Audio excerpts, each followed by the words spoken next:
안녕하세요. 바람교회 박동성 목사입니다. 매일 성경 한 주간 미리 보기 10월 29일 월요일부터 11월 5일 주일까지, 그러니까 11월 첫 주가 되는데요. 11월 첫 주 본문 함께 살펴보겠습니다. 본문은 열왕기상 22장 29절부터 마지막까지, 그리고 11월로 넘어가면서 오바댜와 욥기로 묵상을 하게 되는데요. 수요일과 목요일은 오바댜, 그리고 금요일부터는 욥기가 시작되고 욥기 2장까지가 이번 주 본문이 되겠습니다.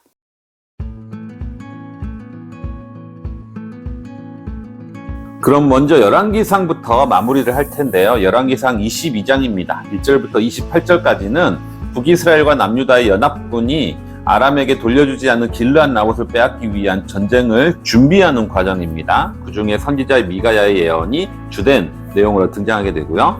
미가야는 그 전쟁에서 승리하지만 아합은 죽게 될 것이라고 예언을 합니다. 29절부터 40절까지는 이제 전쟁을 치르게 되는데, 아합은 아무래도 세 번째 자신이 죽게 될 것이라는 예언을 들었기 때문에 아무래도 신경이 쓰이거든요. 그래서 남유다 왕 여호사밧에게만 왕의 갑옷을 입게 하고 자신은 일반 병사의 복장으로 변장을 하고 전쟁을 나갑니다. 처음에는 아합의 예상대로 왕의 갑옷을 입은 여호사밧에게 공격이 집중되었습니다. 그런데 결과적으로 여호사밧은 살아남았고요. 아합은 우연히 적이 쏜 화살에 맞아 죽게 되는 거죠. 물론 인간의 눈으로 보기엔 우연이지만 신앙의 눈으로 보면 하나님의 예언의 실현이라고 볼 수가 있습니다. 41절부터 50절까지는 남유다 왕 여호사밧을 관련 기록입니다. 여호사밧은 신앙적으로는 여호와 앞에서 정직하게 행했습니다. 산당은 없애지 못했지만 성전 남창들은 몰아냈던 거죠. 외교적으로는 북이스라엘과 화평하게 지냈고요. 경제적으로는 솔로몬 때처럼 해상 무역을 시도했습니다. 하지만 배가 파산하는 바람에 실패했던 거죠. 따라서 경제적인 업적은 그렇게 크지 않다고 볼 수가 있습니다. 그러나 열왕기 기자는 여호사밧을 아주 긍정적으로 기록하고 있는 것이죠. 마지막 51절부터 53절까지는 북이스라엘 왕 아하시아에 관련된 기록입니다. 아하시아는 왕이 된 지 2년 만에 왕국 난간에서 떨어져서 죽게 되거든요. 그래서 사실 다스리는 기간은 2년밖에 되지 않는데 그 가운데서도 부모를 따라서 바알을 섬겼기 때문에 2년밖에 통치하지 않았지만 악한 왕으로 평가를 받았습니다. 여기까지가 이제 열왕기상이 마무리가 되고 11월부터 이제 오바댜와 욥기로 넘어가게 됩니다. 11월의 첫 시작은 오바댜입니다. 오바댜는 구약 성경의 가장 짧은 책입니다. 그래서 1일과 2일, 화요일과 수요일은 이렇게 이틀 동안 오바댜 묵상을 다 끝내게 되는데요. 오바댜는 독특하게도 에돔이라는 국가를 향한 예언입니다. 그 이유는 에돔과 이스라엘과는 어떤 특별한 관계가 있기 때문인데요. 에돔은 우리가 알다시피 에서의 후손들이고 이스라엘은 야곱의 후손입니다.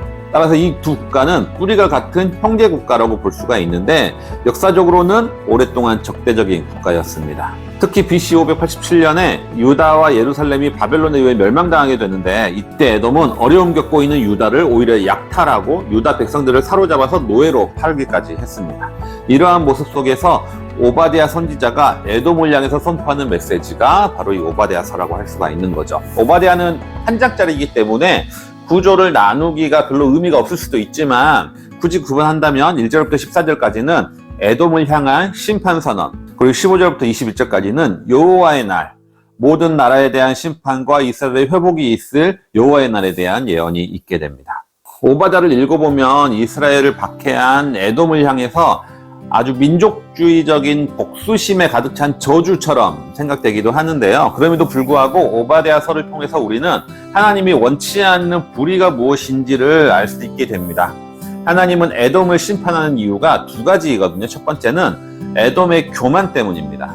에돔은 험한 산과 암벽들, 협곡 등으로 이루어져 있어서 외적의 침략이 매우 어려운 나라였습니다. 그렇기 때문에 누가 나를 땅에 끌어내리겠느냐 하면서 아주 교만한 생각을 품고 살았기 때문인 거죠. 둘째는 이스라엘의 고난을 오히려 자신들의 이득으로 이용하는 모습 때문입니다. 특히 형제 나라인 이스라엘이 당하는 고난을 보고서도 이를 비웃으며 약탈하고 오히려 이스라엘 백성들을 노예로 삼아서 돈을 벌었던 그들의 모습 때문인 거죠. 굳이 형제의 나라가 아니라 하더라도 고통당하고 있는 이웃을 보면 불쌍히 여기는 것이 당연한 마음일 텐데 오히려 그들을 비웃고 자신의 이득을 위해서 그들의 고난을 이용하는 모습이 하나님이 기뻐하지 않는 모습이었던 거죠. 우리는 이렇게 오바댜서를 통해서 하나님이 기뻐하지 않는 그 모습이 혹시 우리 안에도 있지 않을까 한번 자신들을 점검해보는 시간이 되어야 되겠습니다. 11월 1일 금요일부터는 욥기인데요. 이번 주 본문은 욥기 1장과 2장입니다. 그렇다면 욥기에 대해 먼저 간단하게 살펴보겠습니다. 욥기는 언제 쓰여졌는지, 누가 쓰여졌는지 알려져 있지가 않습니다.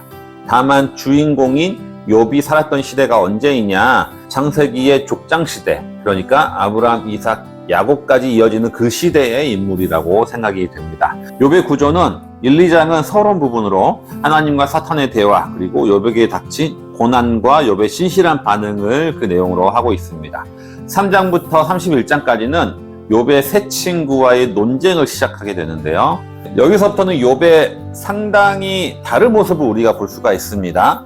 욥기를 직접 읽어보지 않으시고 설교를 통해서 욥의 신실한 믿음에 대해서만 들어오신 분들은 여기에서 나타나는 욥의 발언에 아마 상당한 혼란을 겪을 수도 있는 부분이 나옵니다. 여기서부터 욥은 하나님을 향한 불경스러운 말을 아주 스스럼없이 하는 모습을 우리가 볼 수 있기 때문이죠.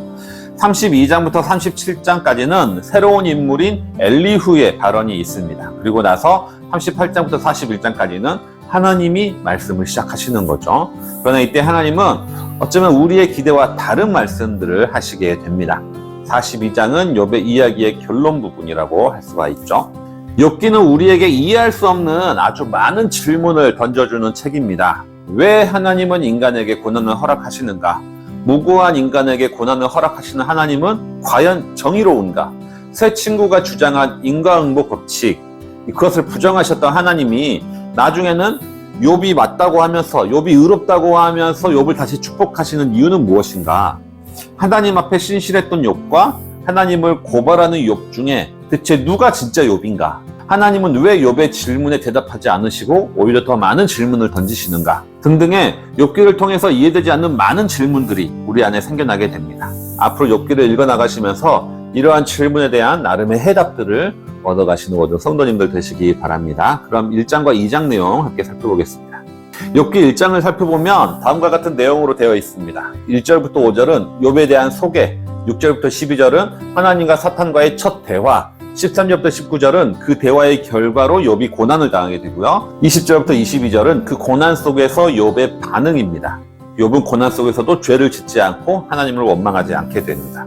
2장 1절부터 6절까지는 하나님과 사탄의 두 번째 대화입니다. 그리고 7, 8절은 욥이 당하는 두 번째 고난이고요. 9절, 10절은 두 번째 고난 속에 나타나는 욥의 반응입니다. 그리고 11절부터 13절은 욥의 새 친구가 찾아오는 것으로 1, 2장이 이렇게 마무리가 됩니다. 보시면 1, 2장은 앞부분 욥의 소개와 뒷부분 욥의 새 친구 소개를 빼놓고는 같은 패턴이 등장한다고 볼 수가 있습니다. 하나님과 사탄의 대화, 욥에게 닥친 고난, 그리고 그 고난에 대한 욥의 반응이라는 패턴이죠. 그 패턴이 두 번 반복되지만 아주 똑같이 반복되는 건 아니고요. 그 중간의 내용이 조금씩 변합니다. 욥에게 닥친 고난은 첫 번째는 욥의 재산과 자녀를 빼앗아 가는 거죠. 욥의 몸까지는 해하지 않는 것, 이것이 첫 번째 고난입니다. 그러나 욥에게 닥친 두 번째 고난은 욥의 몸에 병이 생기고 괴로움을 겪게 되는 거죠. 이에 대한 욥의 반응도 첫 번째와 두 번째도 약간 다른데요. 첫 번째 고난에 대해서는 욥은 죄를 짓지 않았다라고 설명을 하지만 두 번째 고난에 대해서는 욥은 입술로는 죄를 짓지 않았다라는 말을 하고 있습니다. 입술로는 죄를 짓지 않았다라는 것은 마음속으로는 하나님을 향한 원망의 마음들이 있었다라는 것을 의미하죠. 여기서 우리는 욥의 신앙이 어떠했는지를 알 수가 있습니다. 욥은 의롭기는 했습니다. 하지만 완벽주의적인 신앙도 있었습니다. 그는 나도 모르게 지었을 죄를 위해서 번제를 지낼 정도로 결벽증에 가까운 도덕적 완벽주의를 지니고 있는 사람이었습니다. 욥의 아내가 욥에게 차라리 이렇게 괴로움 당할 바에야 하나님을 욕하고 죽으라 라고 말할 정도라면 욥의 신앙이 얼마나 그 주변 인물들을 답답하게 만들었는지를 우리는 추측할 수가 있습니다. 하지만 그 가운데서도 욥은 입으로는 죄를 짓지 않았다라는 거죠.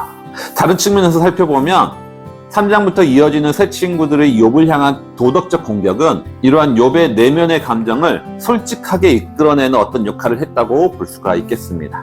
욥의 1, 2장을 통해서 우리가 생각해 볼 점들이 있습니다. 첫째는 우리의 신앙의 동기는 무엇인가 하는 겁니다. 사탄은 욥이 하나님을 경하는 이유가 복을 받았기 때문이고 건강하기 때문이다 라고 이야기를 합니다. 어쩌면 이러한 사탄의 지적이 우리의 신앙도 다시 한번 생각해 보게 만드는 거죠. 우리가 하나님을 믿는 이유가 무엇인가? 복을 받기 위한 것인가? 아니면 하나님 그분과의 관계 때문인가? 내가 부자가 되기 위해서인가? 아니면 하나님과의 친밀한 관계가 참 복으로 느끼기 때문인가? 한번 고민해 볼 필요가 있는 거죠. 두 번째는 앞에서 설명했지만 욥이 가지고 있는 완벽주의적 신앙입니다.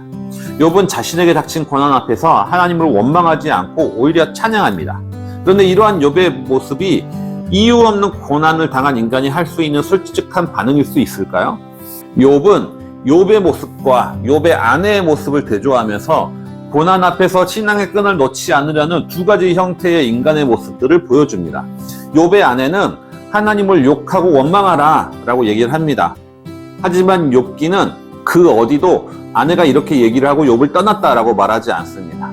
후에 욥의 가족이 회복될 때에도 새로운 자녀를 주셨지만 새로운 아내를 주시지는 않습니다. 그 이유는 아마도 욥의 아내는 끝까지 질병에 시달리는 욥을 도우면서 지켰기 때문이다 라고 생각할 수가 있습니다. 이렇듯 욥의 아내는 고난 가운데 하나님을 원망합니다. 하지만 그 원망의 행동이 하나님을 끝까지 붙들기 위한 인간적인 모습임을 우리는 다시 한번 깨닫게 되는 거죠. 반대로 욥은 좀 더 자세히 얘기하면 1, 2장에서의 욥은 그 고난 가운데서도 하나님을 절대 원망하지 않습니다. 속으로는 원망하더라도 입술로는 절대 죄를 짓지 않는 거죠. 그런데 욥의 이러한 모습은 고난을 이겨내기 위한 어떠한 몸부림일 수도 있습니다. 하나님을 원망하게 되는 순간 어쩌면 그동안 자신이 지켜왔던 세계가 무너져 버리게 되는 거거든요. 우리는 고난 앞에서 이렇게 하나님을 원망하기도 하고 차라리 생명을 거둬달라고 했던 성경의 많은 인물들을 알고 있습니다. 그리고 하나님은 그러한 이들을 의롭게 여기셨습니다. 여기는 뜻밖에도 하나님은 1, 2장의 욥의 모습에서도 그가 하나님을 경외하는 자다라고 인정을 하고 있습니다. 하나님은 욥의 속마음을 모르셨을까요? 아닙니다. 아시는 분이십니다. 하지만 마음속이야 어떻든 겉으로라도 여전히 죄를 짓지 않고자 했던 이러한 욥의 모습을 위선이라고 지적하는 것이 아니라 하나님은 그것도 의롭다라고 여겨주셨다라는 겁니다. 우리가 세 번째로 생각해 볼 점은 사탄은 욥에게 이유 없는 고난을 겪게 하지만 결국 그 고난은 하나님의 허락이 있었기 때문에 가능하다라는 겁니다. 사탄은 하나님의 주권 아래에 있으며 하나님의 허락 없이 아무것도 할 수가 없습니다. 물론 고난이 하나님의 허락에 의한 것이라면 우리는 이러한 질문을 자연스럽게 하게 되겠죠. 의인에게 고난을 허락하시는 하나님은 과연 의로운 분이신가? 이 질문에 대한 대답을 앞으로 욥기를 묵상해 나가면서 함께 찾아가야 되겠습니다. 오늘 본문은 여기까지입니다. 욥기는 우리에게 참 많은 생각할 거리와 신앙의 고민들을 안겨줍니다. 11월 한 달 동안 이렇게 욥기들을 깊이 묵상하면서 이런 많은 신앙의 질문들의 해답을 찾아가시는 우리 모든 성도님들 되시기 바랍니다.